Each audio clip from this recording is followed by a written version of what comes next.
What's going on, everybody? Your boy Straton here, you know what I'm saying? So, this right here is Scourge Lumina. Now, co-founder came up with this, of course, so I'm gonna let him take over. Tell y'all, go ahead and tell y'all about, give y'all a synopsis on what we're working on here.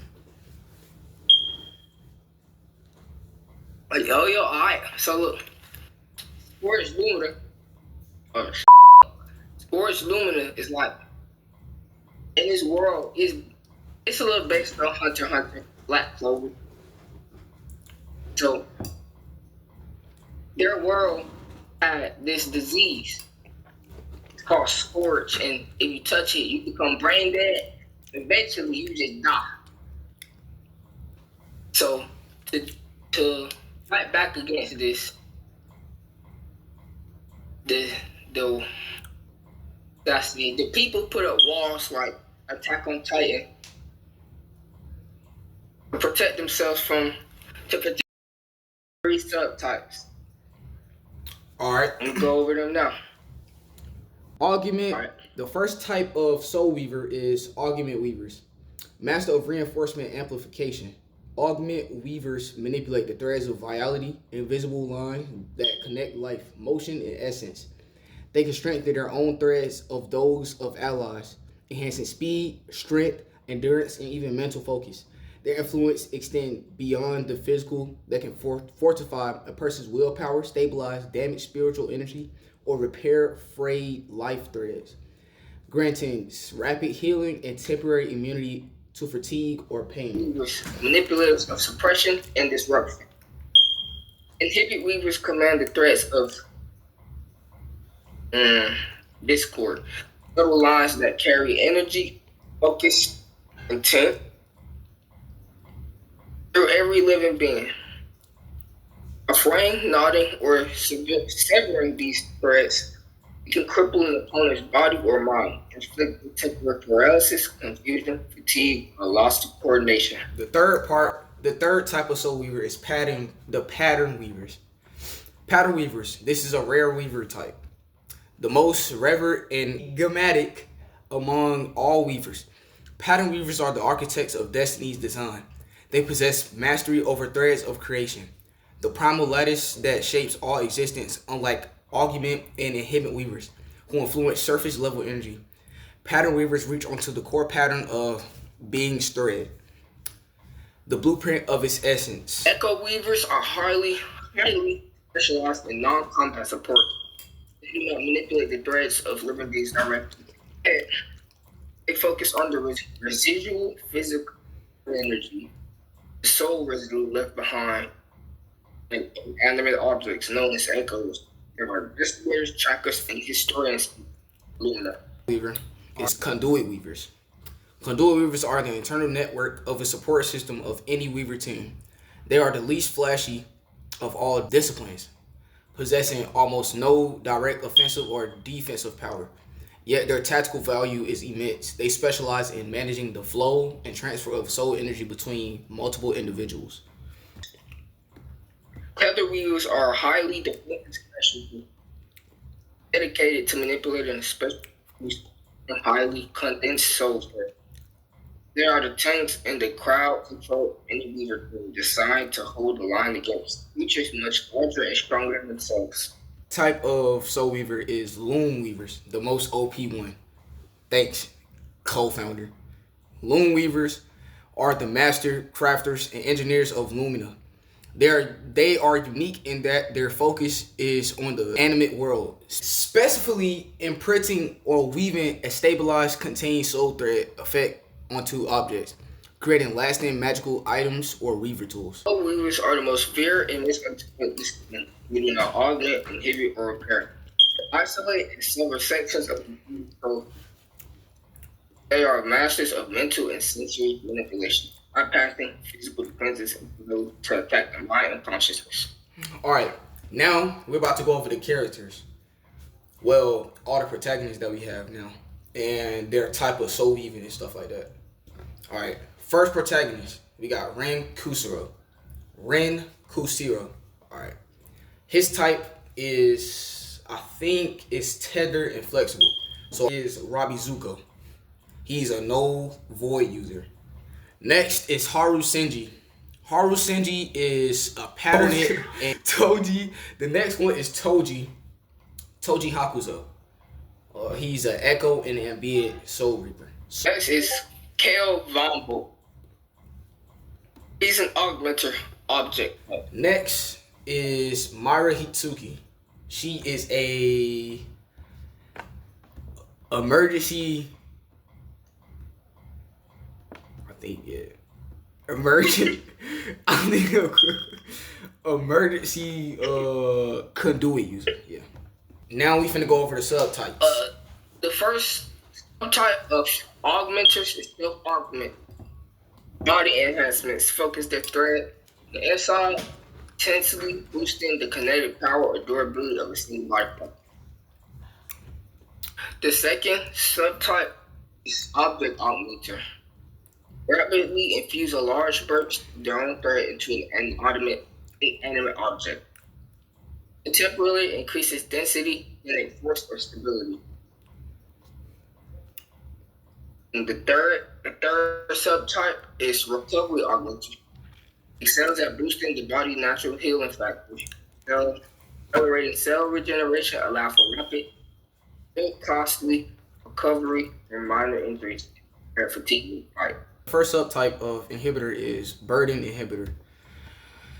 Applying intense kinetic drag requires the weaver to continuously channel energy to maintain the heavy knots, causing their own physical fatigue and to rapidly increase. The second type is malady inhibitor. To fray the internal threads can regulate functions like breathing or temperature, causing a temporary high fever or difficult breathing. The weaver must be within very close range of target. The third and last type is no shift inhibitor. The disruption effect is powerful but only lasts long as the weaver remains perfectly mentally clear and unhindered. Any pain or strong emotion instantly shatters the fragile effect.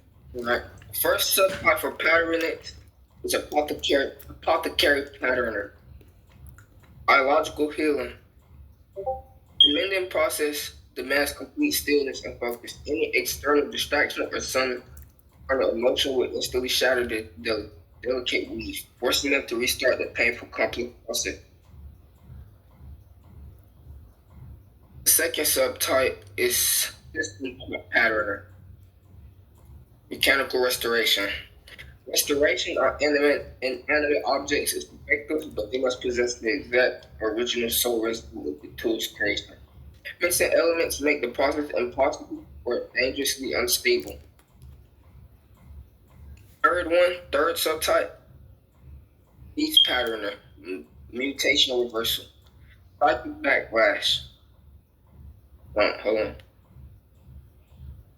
Attempting to reverse the corruption of a woven being causes a rush of chaotic, corrupted memory and injury to backwash to the weaver's own mind, risking mental collapse and scourge infection. Subtype to echo is emotional echoer. They can isolate the intense, dominant emotion from a past event, but the high emotional fidelity blurs all physical details, leaving them with a psychology quickly, meaning their sight is limited to events that occur only hours ago before the echo becomes too scrambled to read. The third subtype is ambient echoer. They can passively sense the more present of soul residue over a wide area, but they cannot discern who left the trace or what happened without immense time-consuming effort. Conduit. Rapid response transfer can manipulate one thread to give others restoration of vitality or strength, but it takes directly from the conduit.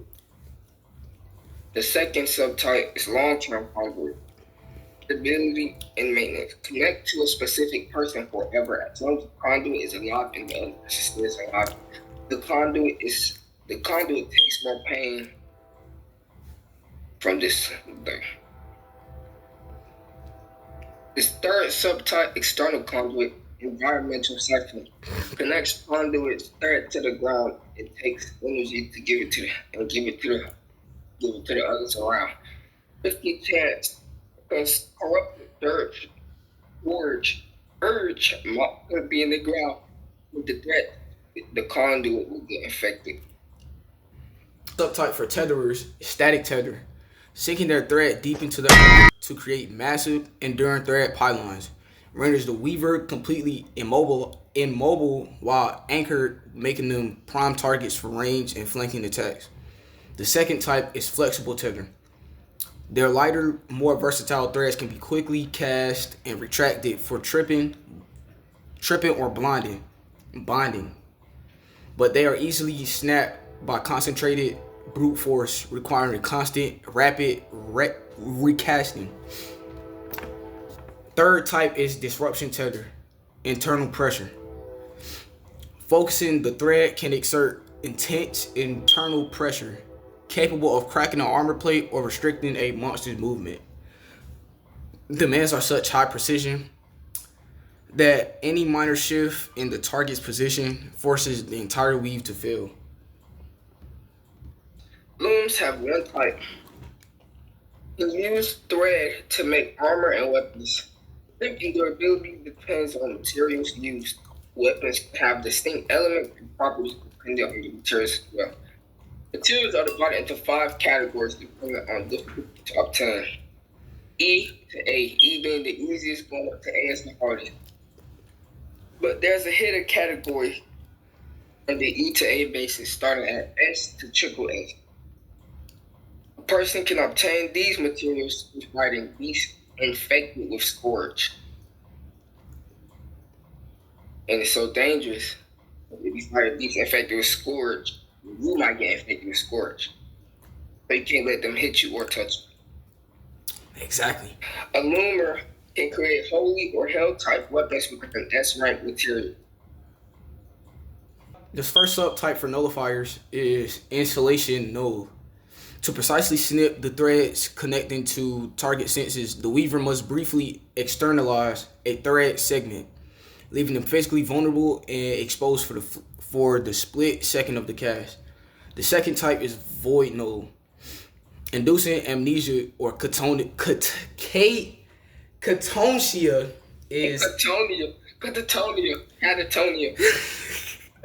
is so invasive that some of the chaotic, severed thread energy inevitably causes fraying in the weaver's own consciousness, leading to the slow mental deterioration. The third subtype is phantom null.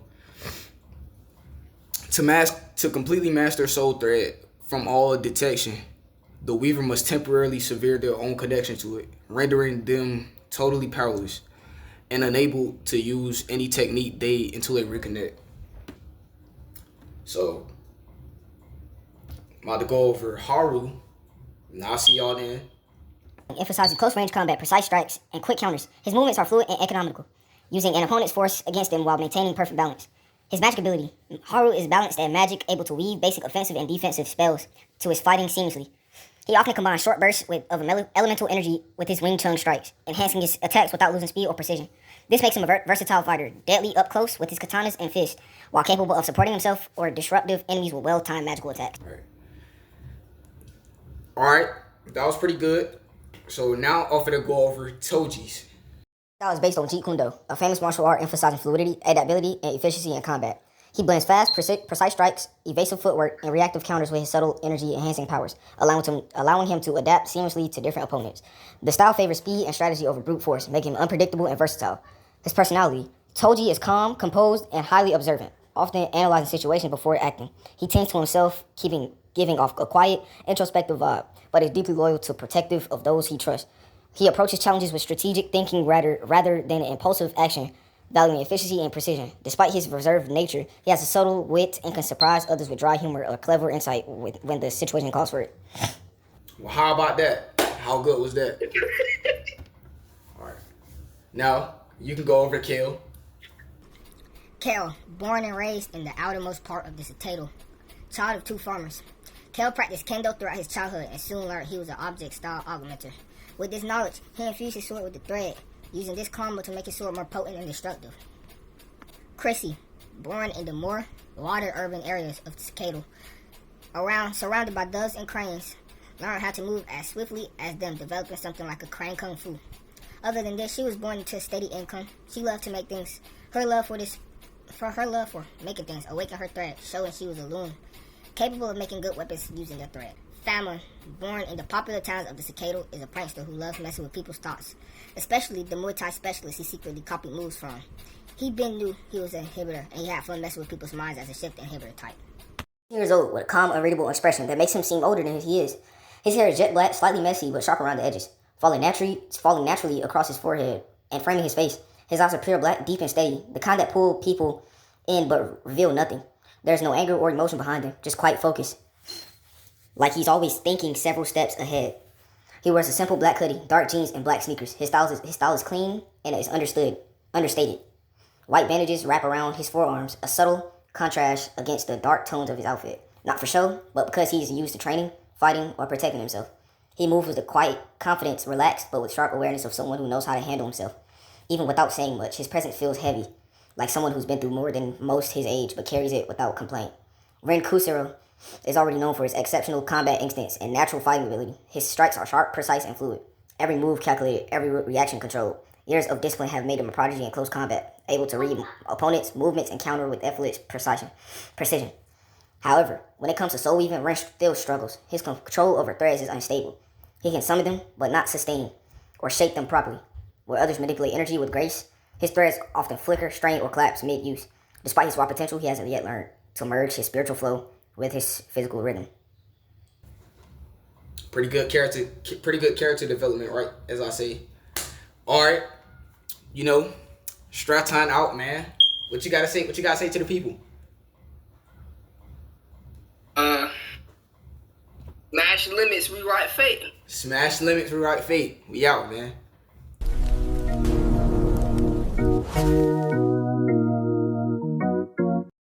Alright, before we really end the video, I just want to let y'all know how many times we had to go through that. Recording, editing, the smoke alarm, my stuttering problem, all that. Like, the fact that you can't even hear this background, bro. Like, I really appreciate it if y'all would just fly past that, forget about it, hit that subscribe button, hit the like button, comment, all that good stuff, bro. So yeah, I hope y'all enjoyed the character development, all the power systems, the subtypes. I ain't show y'all the soundtrack shit, but I will put them in a playlist that I will be creating later today. And double upload later today. It's gonna be on some games, I think, yeah. So smash limits, rewrite fate, and I'm out, man. Peace. Scourge. And accelerating cell regeneration allow for rapid.